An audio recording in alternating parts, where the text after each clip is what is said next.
Foelia, prends note de notre rencontre, et voici une nouvelle invitation, un nouveau sourire qui rapproche nos deux plans d'existence. Il y a tant d'axes possibles pour faire de cette rencontre une fête. Les carapaces se fendillent, les écorces se brisent et la lumière de paix qui est notre demeure se partage avec vous de mieux en mieux. Le chemin reste long, mais la vie poursuit sa quête de fusion de nos consciences.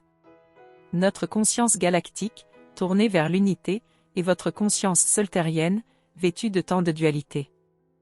Quand cette paix dont tu parles pourra-t-elle finalement s'incarner ici, sur Solterre? À tout instant. Ce n'est pas un jeu de mots. Tout instant de guerre peut être l'occasion d'un effort de paix.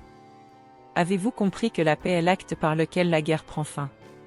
On ne peut donc évoquer la paix sans parler de guerre, bien qu'elle ne soit pas son contraire, mais sa sublimation. Dès lors que vous espérez vivre en paix pour ne pas avoir à affronter la guerre, vous ne faites que repousser l'éclosion de vos cœurs. Si vous êtes né dans la guerre, c'est bien pour vous entraîner à la paix. C'est ainsi que vous pouvez le voir afin de calmer votre propension à fuir ou à baisser le regard dès que la vie vient vous réveiller à coups de souffrance. La vie ne produit pourtant pas la souffrance, qui n'est que le symptôme de votre fuite du présent, de vos responsabilités. Quelles sont nos responsabilités, Athéna? Faire de toute guerre une paix, c'est-à-dire un chemin de convergence créatif qui soulage les douleurs en incarnant de nouvelles solutions pour la vie. Pourquoi nous détournons-nous ainsi sans cesse du présent? C'est le mirage, justement, que nous sommes venus vous aider à briser. Rien ne vous empêche de prendre ces responsabilités, si ce n'est l'hypnose temporaire dont vous faites l'objet. Vous vous êtes endormi dans un monde dont il est difficile de sortir parce qu'il détourne constamment vos propres forces pour se perpétuer. Ce cycle n'aurait pas de fin sans un acte fort, un acte autant extérieur qu'intérieur.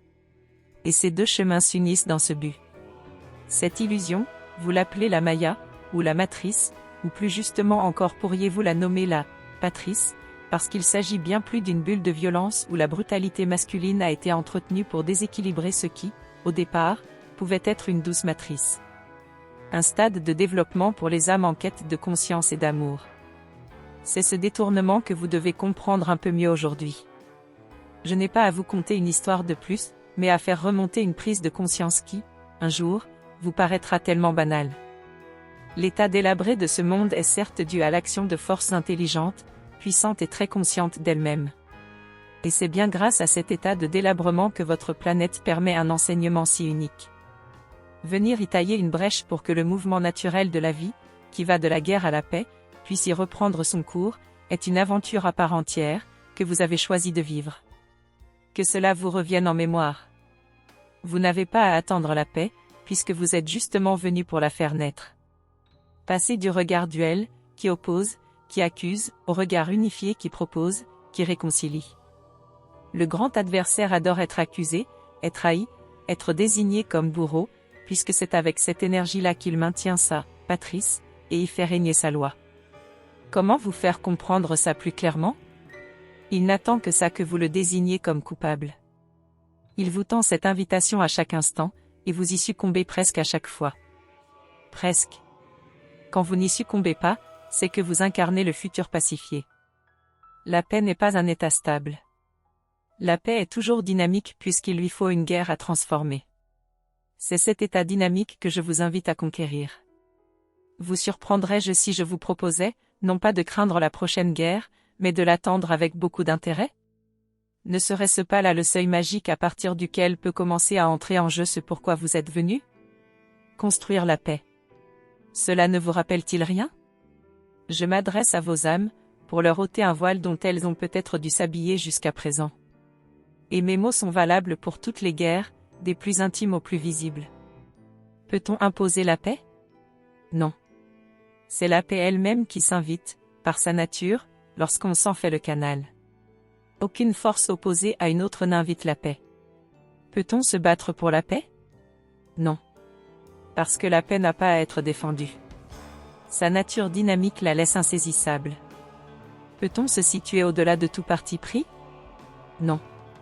La vie vous demande de prendre parti, c'est-à-dire de vous situer fermement dans son paysage. La paix est-elle nécessairement non violente? Non. La paix est une violence pour ceux qui voudraient rester en guerre. C'est pourquoi elle est combattue. Alors, Par quelle voie la trouver Athéna? Par quel chemin l'incarner? Foelia. Par la volonté de vous saisir de toute occasion de faire la guerre et de la transmuter en solutions créatives et aimantes. Si vous ne pouvez voir en ceux qui vous font du mal que des bourreaux, sans aller puiser dans un regard tendre qui en fait des enfants de la conscience, votre cœur criera toujours à l'injustice. Et vous parcourez le chemin sans fin des redresseurs de tort. Si vous pouviez voir une souffrance pour ce qu'elle est, un morceau d'ignorance qui attend d'être reconnu et de se sentir utile, vous deviendriez un compositeur qui agence les infirmités pour produire de nouvelles aventures de l'harmonie. Ainsi, tout aura sa place dans vos créations. Vous ferez une place à ce qui n'en a pas encore. Quand tu évoques tout ceci, Athéna, je ne peux que voir toutes ces oreilles bouchées que nous sommes. Tu parles d'un état qui n'existe même pas comme une éventualité dans les cœurs d'un grand nombre d'entre nous. C'est pour ça que je dis que le chemin est long. On sème toujours pour demain. Cela ne nous empêche pas de récolter ce qui est mûr aujourd'hui. Mais tu as raison, ces mots, ce courant, ne parlent pas à la majorité. La maturité requise pour les entendre et les apprécier n'est pas la norme. Pas encore. Voilà pourquoi il a toujours fallu des pionniers qui viennent et reviennent, d'époque en époque, pour récolter et ressemer, pour renforcer et propager le courant, la direction. Par contre, renoncerez-vous à être ces pionniers, pliant sous un manque de détermination? Ce serait dommage, alors que tout concourt aujourd'hui à faire émerger de nouveaux possibles. La paix peut s'incarner de manière collective. Il suffit pour cela de vous rassembler, de vous entourer des autres constructeurs de paix que vous reconnaissez sur votre chemin. Et je vous le dis, vous êtes nombreux. Assez nombreux pour bâtir cette paix plus loin que dans l'intimité de vos cœurs. Elle peut dès à présent se faire action et entrer dans la vie visible, dans votre manière d'être ensemble. C'est parce que nous sommes arrivés à une époque où la paix peut prendre forme dans des communautés et des cités laboratoires que je me trouve là, en contact avec vous. Il y a tant à apprendre. Je me sens toute petite. Il n'y a pas tant à apprendre qu'à expérimenter. La paix doit devenir un label. Vous devez commencer à assumer votre envie de l'incarner, de manière visible. C'est un chantier énorme. Je le vois en même temps que je capte tes WAM pour les traduire en mots. Oui.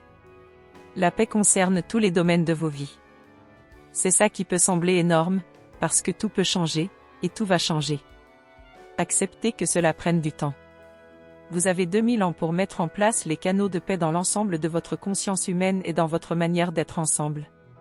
2000 ans pour travailler à l'unité dans la diversité.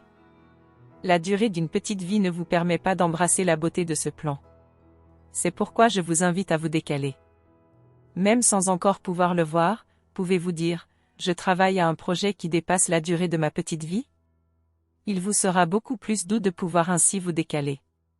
Vous couperez alors court à toute velléité de remplir des objectifs à tout prix dans un temps court. Vous travaillez pour demain, autant que pour aujourd'hui. Mais ce qu'il est possible de mettre en place dès aujourd'hui ne devrait conduire à aucun désespoir, à aucune désillusion. Au contraire. Cultivez l'enthousiasme et n'ayez pas peur de poser de grands choix de vie. Posez-vous toujours devant votre mort et demandez-vous ce que vous regretterez de n'avoir pas osé faire. Vous le saurez, et cela vous donnera la force d'y aller de votre vivant. Faites donc ces pas qui vous appellent et que vous n'avez pas encore osé. Ce n'est pas parce qu'ils seront nécessairement imparfaits qu'ils ne seront pas chargés d'enthousiasme et d'enseignement. Je vous laisse sur ces encouragements, amis de la densité, créateurs de la paix. Merci Athéna.